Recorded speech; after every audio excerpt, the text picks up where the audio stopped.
Vous êtes copropriétaire et vous vous demandez pourquoi il faut assurer votre copropriété et surtout, que doit contenir cette assurance? Beaucoup de copropriétaires croient que l'assurance de l'immeuble fait doublon avec leur propre assurance habitation ou ne savent pas du tout exactement ce qu'elle couvre. Bonjour à tous, je m'appelle John Copro.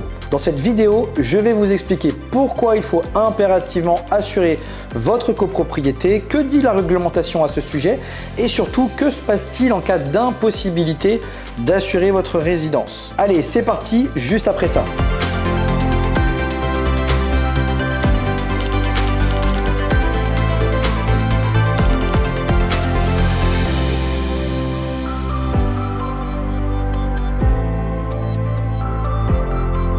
Avant d'aller plus loin, n'oubliez pas d'activer la cloche de notification, de mettre un j'aime à cette vidéo et pourquoi pas me laisser un commentaire, ça fait toujours plaisir. Pourquoi assurer votre copropriété? Tout d'abord, vous devez savoir qu'il s'agit d'une obligation légale, conformément à l'article 9-1 de la loi du 10 juillet 1965.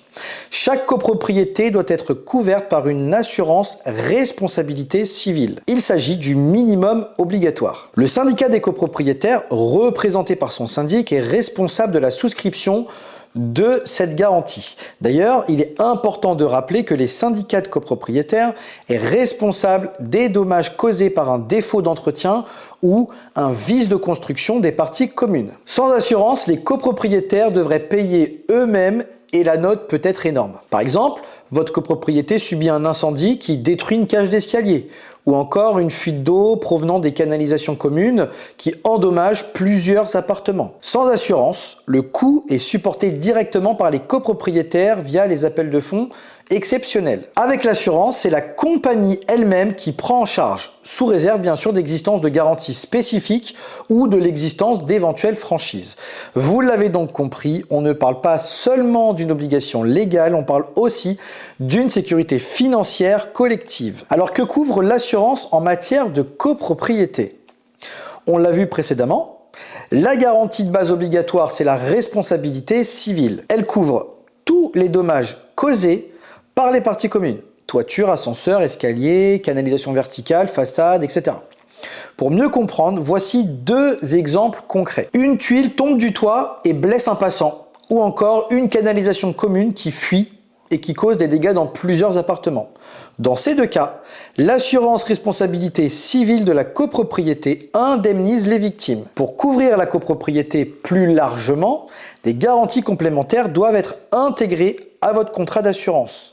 En pratique, les syndics souscrivent des garanties dites multirisques immeubles. On y trouve notamment les garanties suivantes. L'incendie et l'explosion qui prend en charge les dégâts matériels et corporels.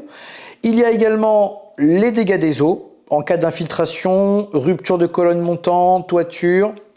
On y trouve encore les catastrophes naturelles et technologiques en cas d'inondation, de tempête, séisme. Le bris de glace pour les portes vitrées de la résidence ou encore les fenêtres de votre cage d'escalier. On y trouve aussi les dommages électriques, tout ce qui concerne des dommages liés à l'utilisation de l'ascenseur, du portail, de l'interphone. Également le vandalisme qui lui couvre les dégradations volontaires. Aussi, vous pouvez intégrer en complément une protection juridique qui servira à notamment prendre en charge des frais d'avocat en cas de litige du syndicat avec un autre copropriétaire ou encore un voisin ou même un prestataire. Enfin, attention aux limites des différentes couvertures des risques. L'assurance de copropriété couvre uniquement les parties communes. Chaque copropriétaire doit donc souscrire une assurance habitation pour ses parties privatives et sa propre responsabilité civile. Sinon, en cas de sinistre dans son lot, il devra tout payer de sa poche. Voyons maintenant que se passe-t-il en cas d'absence d'assurance ou en cas d'impossibilité d'assurer, notamment lié à une résiliation de l'assureur multirisque immeuble. Ce que vous devez savoir, c'est qu'en matière de sinistre en copropriété, les assureurs disposent d'un outil de suivi de tous vos sinistres, la fameuse statistique sinistre ou encore appelée sinistralité. Ce document liste tous vos sinistres sur une durée de 36 mois et elle est systématiquement réclamée en cas de mise en concurrence. Donc, il vous faudra toujours réfléchir avant de déclarer un sinistre. Parfois, lorsque la statistique sinistre est trop importante, l'assureur dispose d'une faculté de résiliation. Et là, vous vous retrouvez sans assurance, malgré l'obligation. Si la résiliation est consécutive à un gros sinistre, par exemple un incendie, les candidats à la reprise du contrat peuvent refuser également de vous assurer, parce qu'ils disposeront donc du fameux tableau récapitulant tous vos sinistres. Alors que devez-vous faire si personne veut assurer votre copropriété? Depuis 2015, le Bureau central de tarification a vu le jour pour solutionner ces problèmes. Il peut être saisi par toute personne physique ou morale assujettie à cette obligation d'assurance en matière de copropriété relative à la responsabilité civile. Son rôle est de forcer un assureur à vous assurer et de fixer le montant de la prime. Alors vous allez me dire c'est génial, ok, mais comment cela fonctionne concrètement? Le syndic doit formuler une demande d'assurance par écrit auprès d'une compagnie. Cet assureur dispose d'un délai de 15 jours pour vous répondre. Bien sûr, si la compagnie refuse, elle doit vous le notifier par écrit. Ensuite, le syndic doit constituer un dossier comprenant notamment la proposition d'assurance initialement envoyée à l'assureur que vous aurez choisi, la lettre de refus ou l'absence de réponse après 15 jours, la copie du règlement de copropriété et plus généralement tout document complémentaire permettant aux membres du bureau d'apprécier la situation et le risque. Par la suite, le dossier doit être envoyé dans les 15 jours suivant le refus de l'assurance pour instruction. Une fois votre dossier complet analysé, l'assureur que vous avez désigné disposera du montant de la prime et de la franchise qu'il est tenu d'appliquer.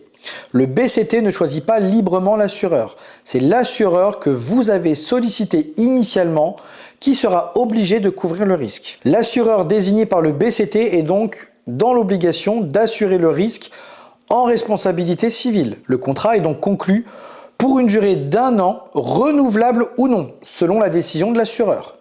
Le syndicat des copropriétaires doit également payer la prime fixée, sinon le contrat ne prend pas effet. Attention, le BCT n'impose pas les garanties facultatives, incendie, dégâts des eaux, etc.